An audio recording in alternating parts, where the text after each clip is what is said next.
Today we are talking about representation of gender in popular cinema. What is popular cinema? First, we have to understand that. Popular cinema is the kind of films that emerge out of popular and local and national industries. These are mainstream cinema. However, there is always a divide between art cinema and popular cinema, art cinema, mainstream cinema, so on and so forth. In that divide, what we keep forgetting sometimes is that popular cinema too represents the social, national concerns of a given time. It does. It's not that we forget it, but most of the times we think that popular cinema only caters to certain things, which it does, of course. But at the same time, popular cinema can also contain and hold the ethos and the essence of a given time. So for today's class, as we are trying to understand gender and popular cinema, I have a very particular and a specific concern to discuss. This is one way of discussing one text. You can, according to your concerns and etc., I hope after these classes, you will also be able to read your own films, own text through your feminist concerns. My concern today is the question of land, women's right over land, and a film. I'm trying to read a film called Mother India. Before getting into that, let me first give you an idea about what I am trying to do from the film like Mother India. I am referring to Mother India as a film which belongs to the popular cinema of India. I am trying to understand how through this film I have an idea about a particular time in the history of India, the question of women, their right over land, and so on and so forth. I'm also trying to compare this film with the then national policies that we were witnessing post-independence. And through that, I'm trying to understand the concern and the feminist concern around women's right over land. One thing that we also cannot forget and should not forget, that Mother India, the way it promotes itself, the poster, the text itself, it tries to create an image of mother nation, which India itself has been practicing for a long time, even during its struggle for independence. We see Abanindranath Tagore painting Mother India. We have different other Mother Indias being painted in calendar art, in painting, so on and so forth. This cinema only recreates a more popular image of Mother India. This cinema, I would try to read, also attempts to understand India's process of nation building. And most importantly, as I'm trying to say, that Mother India also is a commentary, even if it's a popular film, it's a commentary on right over the land and mythification of women as land, that women should have land, but at the same time, converting women as land itself. The film was released in 1957. Before that, let me read out a section from a piece called Are We Not Peasants Too? Land Rights and Women's Claims in India. It's a 2002 published article by Beena Agarwal. And let us see what she means by right and right over land. She says rights in any form of property are defined here as claims that are legally or socially recognized and enforceable by an external legitimized authority, be it a village-level institution or some higher-level body of the state. Land rights can stem from inheritance, transfer from state, tenancy arrangements, land purchase, and so on. They can be in the form of ownership or any form of right to use, and can encompass differing degrees of freedom to lease out, mortgage, bequeath, or sell. So this is the definition of right that Beena Agarwal is giving us, that one should have the right over the land and one should have the right to do something with the land, to be able to sell, to be able to mortgage, to be able to, use it as an agricultural land, use it for a home, so on and so forth. So women should be included within it. And Beena Agarwal gives us a definition of a sort of what we can think about as right. Now, the major demands of feminists in terms of women's right in India is one, that women should have unconditional land rights exactly at par with its male members of the society. And in the same way, men has right, unconditional right over land. They can own land, they can possess land, they can inherit land. Same should happen with women as well. This will help to empower women. This will bring in the question of equality in the society. Feminist also believes that women's rightful claim over land should not only be in any one sector. Like any other family member, she should also be given equal access to agricultural land, private ownership, inheritance, so on and so forth. Because inheritance is a big problem and is a social problem even today, when women has equal right to inherit their father's or their parental land or property. India, however, has criminalized dowry for a long time, but still, a patriarchal society like ours, there is a belief among many families and many households that because you spend so much time and money, rather, so much money on the marriage of the woman, it's better you give them dowry that is one time in the form of gift or something, which is highly criminal act. You give them that, but when it comes to inheritance of land and property, because they had been given dowry, they are no more given the share. Of course, legally it cannot happen, but we know that many women also, themselves believe that, okay, I should not take the share of my father's property, the brothers should take it. And they willingly sign the agreement that they will not take that land. So this is a very common situation in India. Feminists also argue that access to land reduces women as well as households' poverty risk if you give land to women, because many a times government also distributes land, so it's better that you give it to women because that reduces the risk of poverty of the family, because it has been seen that men tend to spend money on themselves more than women, whereas women tend to invest the money more on the family and everything. And women should also have equal resources independent of a man. At this moment, I'll just bring in the question of the India's Planning Commission. This is very important. We had the 5-year plans, and at this moment, we are mostly referring to the first and the second 5-year plan. The Planning Commission also pointed out that it is important for women to hold land and how it will help. This is Dr. N.C. Saxena's theme paper on enhancement of property rights, including land rights for women. This is Planning Commission issue number 1. Women's land right can grow in 3 avenues. This is the Planning Commission talking. 1, they should be given proper inheritance, landed property. So this is no more just theoretical or feminist conceptual ideas. The Planning Commission itself is trying to address this, that inheritance should be given. Also, government allotment, bhudan land, or any government wasteland that are given, this should also be given to women so they can make use of it. Gaining contractual access to land through tenancy, license, and also common property resources, minor forest projects, etc., so that they can produce something through gardening, through their own agricultural practices, so on and so forth. So the Planning Commission aimed to look at gender inequalities in the existing society, and they also tried to bring changes in Hindu private laws to other religious laws that they have for private property and lives, etc., and they to try to bring in a more inclusive plan for the female members of the society. Now let us see what is happening in a film like Mother India.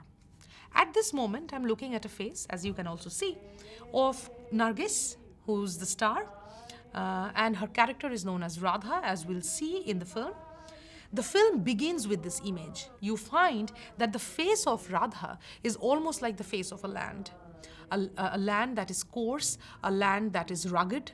Her cloth, her skin texture, her color of the skin, everything is very earthy. This is actually the title scene. You will find that she is actually sitting on a land, and tractors and everything are moving about. And slowly we see that the sound of tractor and music also gets a high intensity. We move from Radha, we see a very developed village or a place or a community where she lives. So this is mostly the very beginning of the film.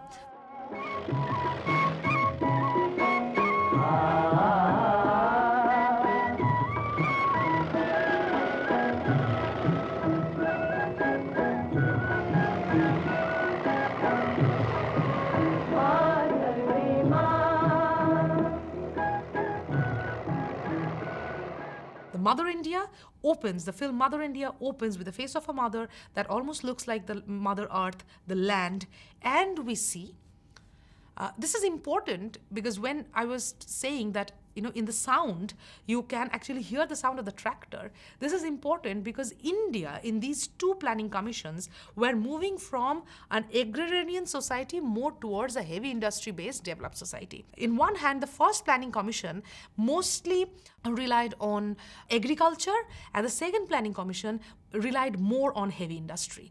And tractors were a big image for the second planning commission that, heavy industry and agriculture together will make India better. So after this particular scene ends, we see that few men of the society comes along with her own son, comes and tells her that there is a dam and that needs to be inaugurated and she has to do that. And she hesitates. She doesn't want to do. She looks very timid. She looks very exhausted with age, with life, with experience and etc. She apparently doesn't want to do that. And we hear another member of the society, a male member, saying her that why will you not do it? You are our mother. You are not only our mother, you are our community's mother. You are the Mother India. ना बोलती है, अरे तू तो हमारी माँ है, सारे गांव की माँ है, नहर तेरे हाथों खुलेगी नहीं तो नहीं खुलेगी. हाँ कह देना माँ. Then we see that she is inaugurating the dam, and in a flashback, while doing that, in a flashback, we see the life of Radha being played in the next few hours. 2 or 3 hours. Now, the film was released in 1957, right after the completion of the first 5-year plan, and just now, as I said, focusing mostly on agriculture. The second 5-year plan were mostly on heavy industry. Now, this film tells the tale of a woman, Radha, how she becomes the mother of the village and then the mother of the nation by transforming from just a meek housewife to a farmer. But her life becomes a very representative of the life of rural women of India. The next image, when the dam getting inaugurated and she is very hesitant to take the garland and being felicitated, she is hesitant, and from there dissolve, and we see her face as a newlywed woman who is coming to this village as a wife of Ramu. And this is the moment, and this is actually the only sequence where we'll see her so decked up, because on the very night of that marriage, and this is important because India has been struggling with this kind of marriages for a long time, and it's a social problem even today, that women are getting married, and not only in rural, sometimes even in urban context also, that marriage. And because there is no involvement of the men and the women who are getting married, the family gets involved. Many a times there is cheating, the family do not disclose the full thing, do not disclose everything, and family of the woman is so bothered that they have to get the woman married as soon as possible, that sometime they even marry off the woman to a household which does not have proper means to survive. So when she arrives in this house, she realizes on that very night, on the bridal night itself, she realizes that this house is under complete debt. And from that night itself, her hardship starts. But she's very happy doing that. She wants to take part. She works with her husband on the field and works hard to pay off the debt. But as you understand that in this kind of debt, which is mostly from the local money lenders, and these are the people who are uneducated, this is also important where the question of education also comes in. Most of the time the deals, the fingerprint that they give on the legal documents, they don't even know what's there. And the similar thing happened to Radha's family as well. That they do not realize that even if they're working, they're giving majority of their share of their produce, still they are not being able to come out of the debt. Radha goes through a long hardship. The narrative of the film slowly makes her go through a lot of hurdles. She walks with her husband on the field. She cooks at home. She already has 3 or 4 children by now. She has a mother-in-law. And slowly, all that, jewelry, making yourself looking beautiful and everything, these things are gone. She is already a struggling figure. And finally, like a blow that she faces, is that her husband loses his hands in an unfortunate accident. The husband, at the same time, we can see, I mean, I'm not going to narrate the story, but this section is important, that the husband also, at the same time, when he loses his limbs, he also become a victim of patriarchy. People are starting to accuse him that he is now living on the money and the labor of the woman of the family.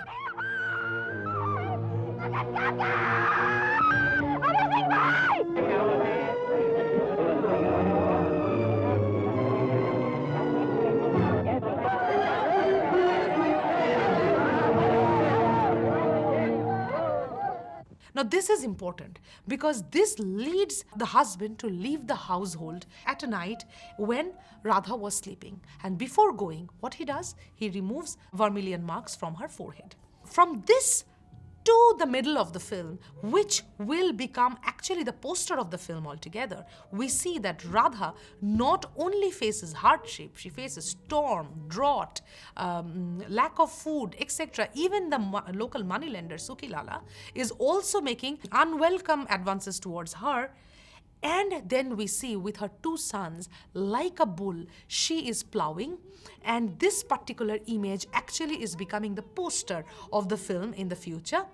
That we get the canonical image of Radha becoming, and at this moment, as if these sufferings, the husband going, all these things were ceremonies which now makes her an asexual, quote unquote, no more a female sexual being, a female reproductive sexual being anymore. She has become something else. She has embraced motherhood, and this motherhood becomes symbolic. This motherhood is more like the mother of the nation or a community kind of a thing. She has greater purpose to serve. So this is the moment where Radha's narrative in one way ends. The scene also has a song. दुनिया में हम आए हैं तो जीना ही पड़ेगा, जीवन है अगर जहर तो पीना ही पड़ेगा. Now at this moment I would also like to give you another anecdote.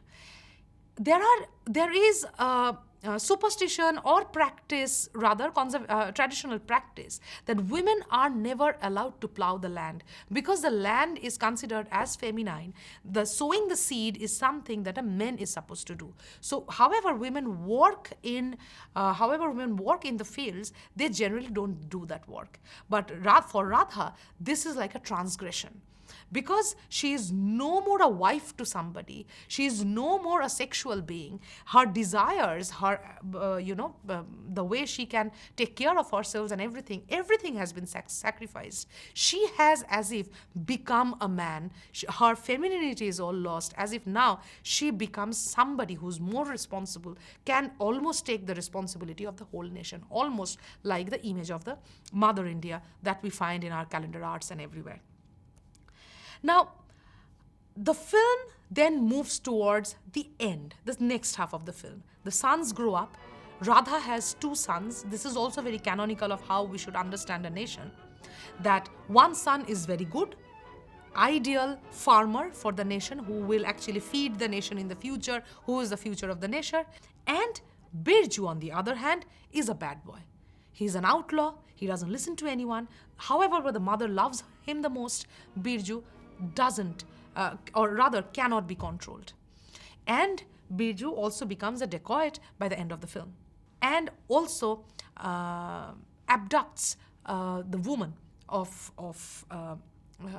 the daughter of Sukhilala because he wanted to marry her. He just abducts her away. And at that moment, Radha knew and Radha believed that what he did was something which is a very bad one, and also it is a question of the honor of the community. And as we all know that Radha kills Birju.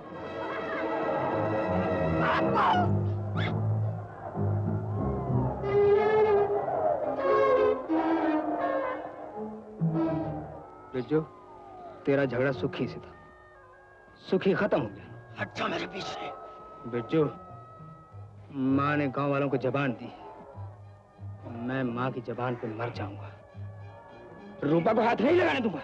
Let's try to just remember the dialogue, the last dialogue that Birju and his mother has. Birju says, "You cannot kill me. You are my mother."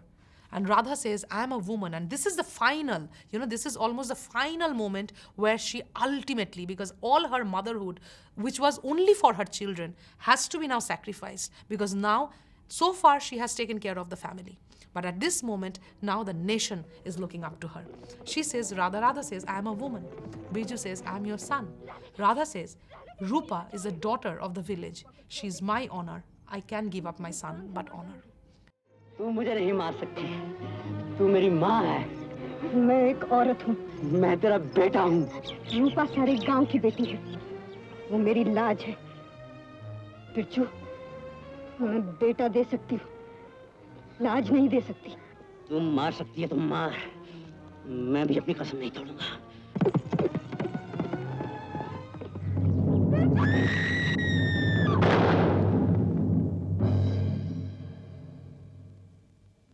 And as we see, after shooting, she holds Birju, cries hysterically, and there is again another dissolve, and we see the new dam that has been opened, and you can see the color of the water that comes out of the dam looks like blood.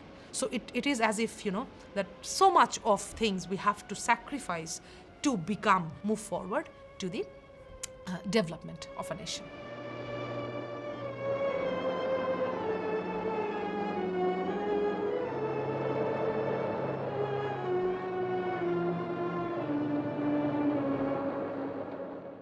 Now, as I was saying in the beginning, let's try to connect the film with the land issue. There are two different types of arguments that are given in favor of women's right over land. One is called the welfare justification. I'm just giving you some pointers, this will help. Through welfare justification, it is said that in poor households, women spend most of their earning on households, and which result in the welfare of the child. So if you give women the right to the land and money and everything, that will only help the child of the family, because women tend to, it has been seen that women tend to spend on the family. The second point, the children have more assets to be educated, get medical help, etc. If the mother has cultivation land or even home garden, the possibility of nutrition of the children also goes up. We also have to understand India is a country where there are many people who lives below the poverty line. Women's direct access to land also reduces the risk of poverty in the family. If woman has the land and she has a say in selling and buying of the land, the family also is more safe in terms of poverty risks. A landed woman may also survive the hardship in case of abandonment, divorce, and widowhood. We can almost see everything that we are saying here happening in the life of Radha, right? But however, we also have to understand that the right for women's land should not only just come because woman is a family, is the mother or somebody. Because welfare argument, what it does, it definitely talks about women's rightful right over land, but at the same time, it also still gives women a very stereotypical role. Like, because women are mothers, so give them land. But what should also be included, that irrespective of the fact whether she is a mother or not, she should have the right of a land. The final point that I wanted to say is that apart from the welfare logic, there is another logic of efficiency that is given in favor of women's right over land.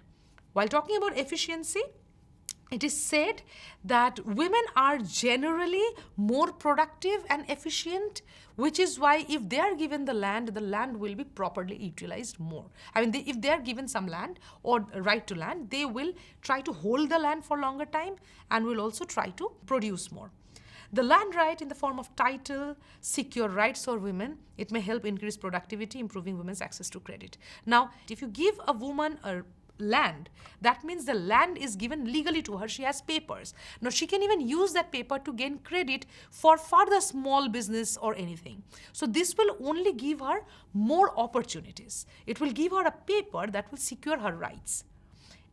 Also, there is a chance that women might utilize land more capably than men in certain contexts. This is important because it is believed in many of the South Asian countries, it is believed that indigenous women have more knowledge to local herbs, local vegetation, and etc. Sometimes also about local gardening, kitchen gardening, and so on and so forth. So they believe that they are more informed in terms of traditional ways of agriculture, so they can actually build up an alternate form of farming, so on and so forth, that they can come up with. It is also argued that gender equality functions as the basis of social justice. Economic empowerment helps in challenging gender equalities in several other areas. There can be a marked difference seen if a woman given the right over the land, a marked difference can be seen the way she is treated in the home. If she is propertyless, if she is moneyless, if she doesn't have any source of income, any source of right altogether, the family members also tend to look down upon them. The moment she has something, the moment she gains that, we see that the family members also kind of respects them. So this is what I wanted to do. I wanted you to introduce you to women's right to the land, and I also wanted you to introduce to a film. I hope you will see, and you have already watched the film, Mother India. And I'm trying to connect these two and trying to see that how a very popular cinema is also based on these concerns. The first 2 5-year plans, the Nehruvian socialism as we call it, aimed at a development in terms of land distribution, so on and so forth, and also heavy industry. Mother India is based on that and also brings out major questions around women's right over land and their position in the society because of that. That's all for today. Thank you.